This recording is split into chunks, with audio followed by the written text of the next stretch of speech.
Welcome to Simply Happy Conversations, a podcast that teaches you how to create a clutter-free, functional and simply happy life. I'm Narelle King, a professional organiser who supports families with practical steps to simplify their lives and create a more organised home. I'm passionate about supporting neurodivergent families and individuals like myself.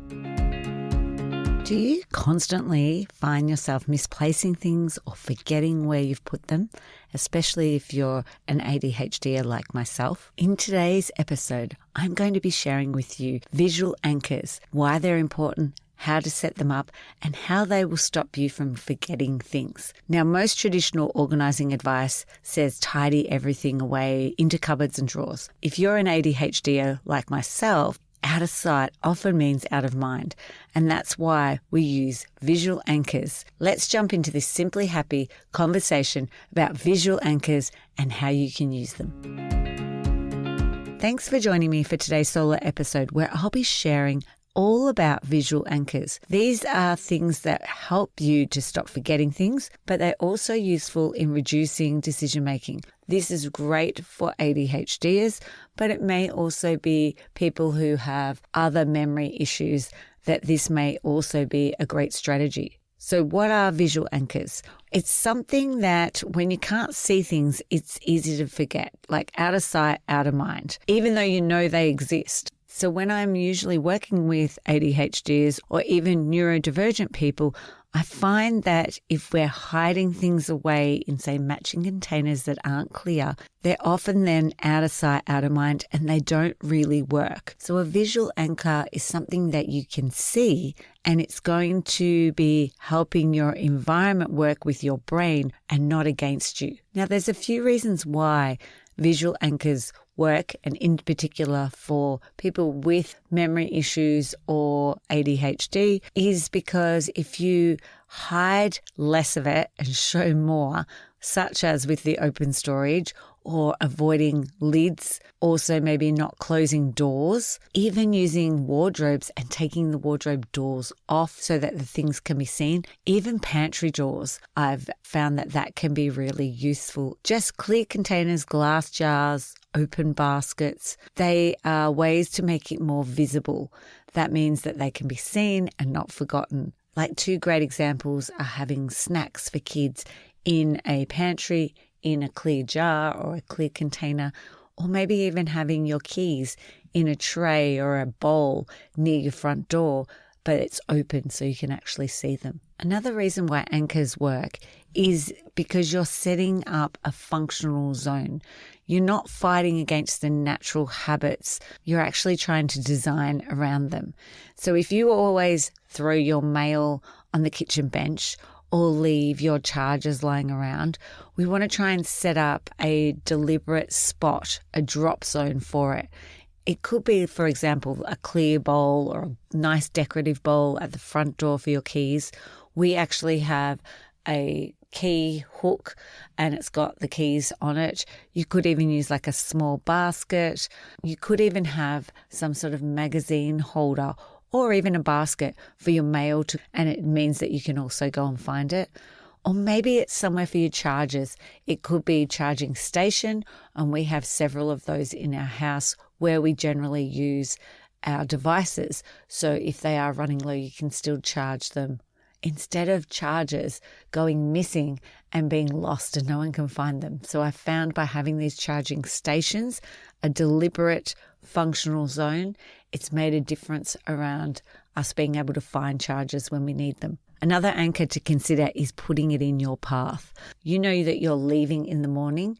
I would put it at the front door. As you're leaving, you can see it, even in front of the front door. So you actually have to pick it up to be able to open the front door is something that I've done for myself, but also with clients.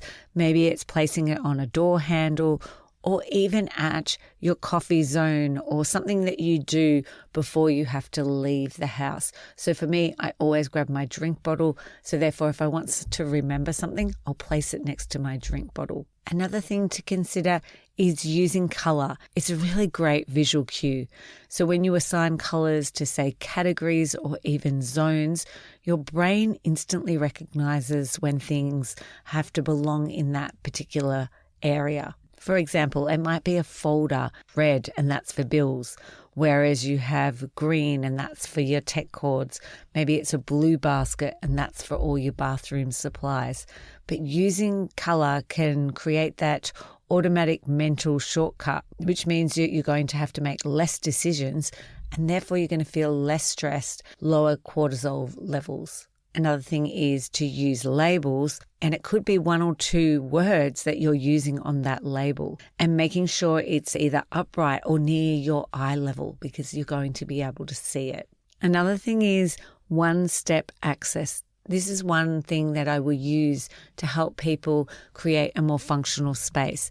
So it should only take one motion, otherwise you're not going to do it. So if you have to take something out to put something back away, unless it's something you don't use very often, for example, say Christmas decorations, then you're not going to put it away. A great example for myself was using my electric toothbrush. I would never use it because it was in a cupboard and I would have to open that, but then I would have to go to my drawer to get the toothpaste. And so I would end up just using a normal toothbrush and the toothpaste because that was in the one step. As soon as I've moved my electric toothbrush to my drawer where the toothpaste lives, I now use it every day. Another great strategy is removing lids from bins if you can, because then it is only one motion of placing the item in. No lid needs to be lifted. And then you'll find that some people in your home will more likely put it in the bin rather than just around the bin or beside the bin. This was definitely the case in my home with toilet rolls. As soon as I remove the bin lid, they now put the toilet rolls into the actual bin. I know it sounds really simple, but it makes a huge difference when we can just make it one-step access. Another way of creating an anchor is pairing it with an existing habit. So every morning with my breakfast, I'll have a cup of tea. So now I have my medications and herbs that I need to take right there because that is something I do every day. Another one is at nighttime, brushing my teeth. So if there's something I want to do, like for example, some beauty routine with cleaning my face and other things I want to put on my face, I'm going to have it right there where my teeth brushing things are because that is already something that I do regularly. Another thing to consider is sensory cues, which can also deter people from doing the action. So for example, I had a tray for a client to place her keys in, but she never used it. And it was because she didn't like the sound of her keys hitting the metal that she had. So once we put a piece of material in there, she started using it on a more regular basis. It might even just be the texture of the actual container that you're using, or maybe it's adding some sound and a timer to also help with it. Or maybe it's to do with light and using lamps in a particular area so that you can see, or maybe dull the lights down. But something just to really think about, that this may be something else that could also help create an anchor. So now that you know some of the types of anchors and how we can use them, let's work out how to set an anchor up in your home. So the first thing you need to do is pick a problem which you want to solve this week, something you keep forgetting to do or take. So it might be something to do with your keys. It might be medication. Mail seems to be a really big one, about opening the mail, drinking water, maybe taking your gym bag with you to work. For me, it was that electric toothbrush. And also I had a problem with forgetting to shave under my arms before I went to the gym. And when I was wearing a singlet, and then I would realize when I'm going to do weights, I haven't shaved under my arms. So number 2 step is find the exact moment or place that you forget. So it may be when you're leaving the house, or it might be when you're actually making your coffee or tea, or it might be when you're sitting at your desk. For me, I'd start using my other toothbrush and then be like, oh, I'm supposed to have that electric toothbrush. And the other time was when I'm in my shower, I'd be like, oh, the razor, I need that. But I was not going to get out. It's too cold to do that, to go grab it. I'd drip water everywhere. That is when my exact moment when I was like, this is when I'm forgetting. How can I solve this problem? So number 3 is to choose a loud, a visible cue that lives in your path, or decide on the appropriate container or a holder. It could be a hook or a tray or open container, even maybe a sticky note, and choose which one is going to work for you. It may be one or several of these cues that you're using to help you with remembering. So with both of my examples, I placed electric toothbrush in my top drawer, and with my razor, even though I wasn't going to be having a shower till the next day, that moment I got out of the shower, I would then get the razor, put it in on the ledge, and then it's ready for the next day. By putting it back in my drawer, it prevents it getting rusty. And that's how I was then, though, forgetting, because it wasn't there in the moment when I actually needed it. Number 4 step might be around removing a step that causes friction. Like I talked about before, is removing the lids on bins can reduce friction. Maybe putting it at eye level, like I also talked about with the razor, it's at eye level and then I can see it. In my bathroom, I now have a spray bottle for the mirrors as well as for the bench, and that means that I clean up when there's a mess in there because I don't have to go out into the kitchen to get it, and that's when I'd get distracted. Whereas when I'm in there, I can grab that out of the cupboard, clean, and put it back. And number 5 is maybe label it big, bold, and test it for 3 days. Review, and then you may need to make some changes. And number 6 is select a backup cue. So this might be an alarm. It may be like a location reminder. It may be like the same wording as your label. Grab keys or don't forget your water bottle. I'm going to share with you one anchor for each common situation in a home that I generally find when I'm working with clients. Let's talk about the entry and exit of your home. A common thing is losing keys or even a wallet.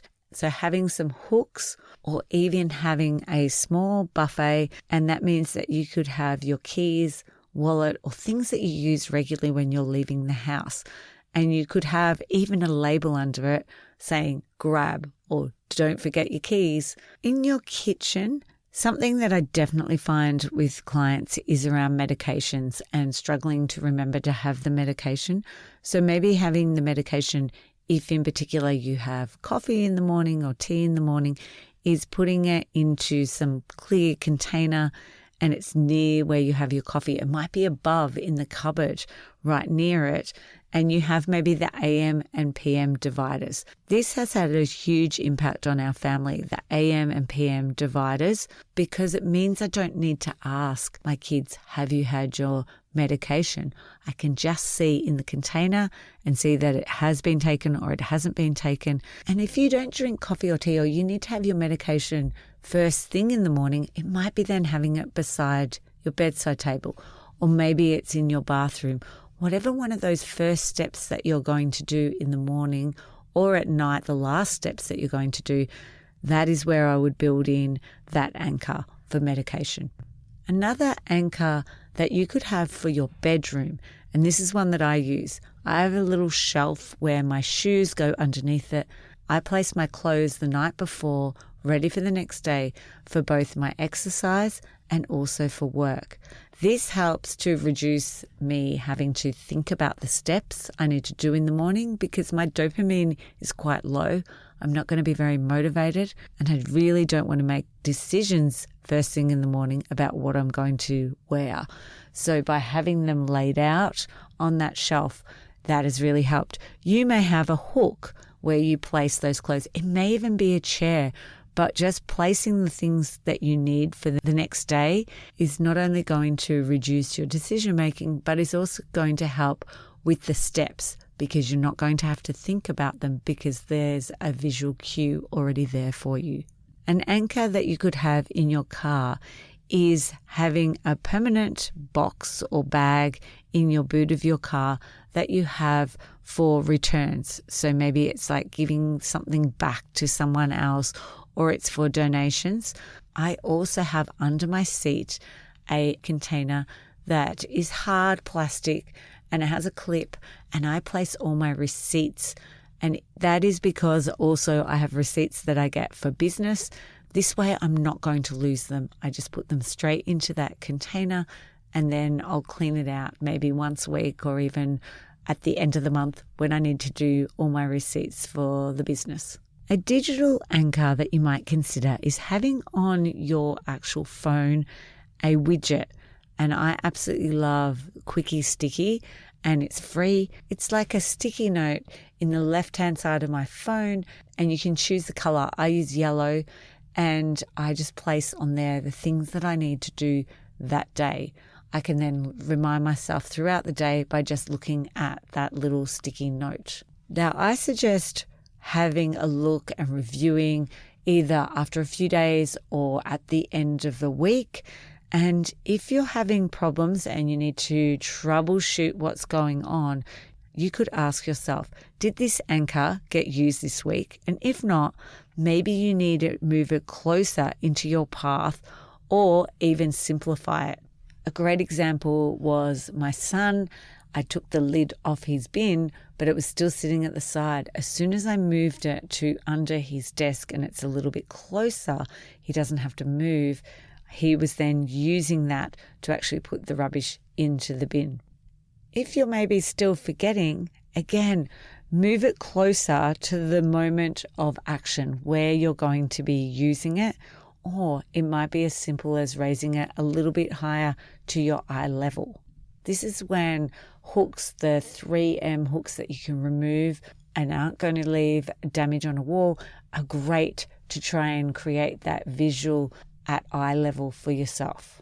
Another thing I see with clients is they just may not see it anymore. So maybe increasing the contrast, so changing a color, maybe adding the lamp, or even maybe it's a tactile cue like we talked about before with the bowl and having a different sensory feel around it. And the other thing that I found really useful is when we've removed the visual clutter around that area. This has made a real big difference around an exit and entry point, which is a drop zone. Another problem that you may see is that no one's using it anymore. Removing lids or doors or reducing the steps and placing the necessary tools. So I know for myself, we've placed a magnetic container that has the whiteboard markers in it and also a duster.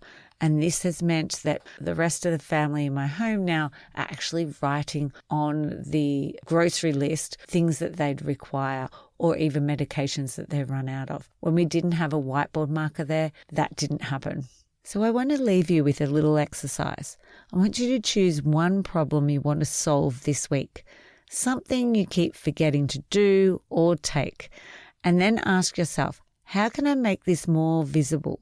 Can I make it more visible using color, a type of container, moving it into my path, labeling it? Is there something that causes friction that I can also remove? Remember, organizing for ADHD isn't about perfection. It's about making your brain's job easier. So we're not trying to create a picture perfect place. It's all about helping your brain do what it needs to do. Small changes like these can really help you to feel calmer and more in control, and also stop wasting time looking for those things that you've misplaced or you've put away somewhere really safe. If you give this a go, I'd love to hear about it. Share your new visual anchor system with me on social media at Simply Happy Organisation. Thanks so much for listening to Simply Happy Conversations.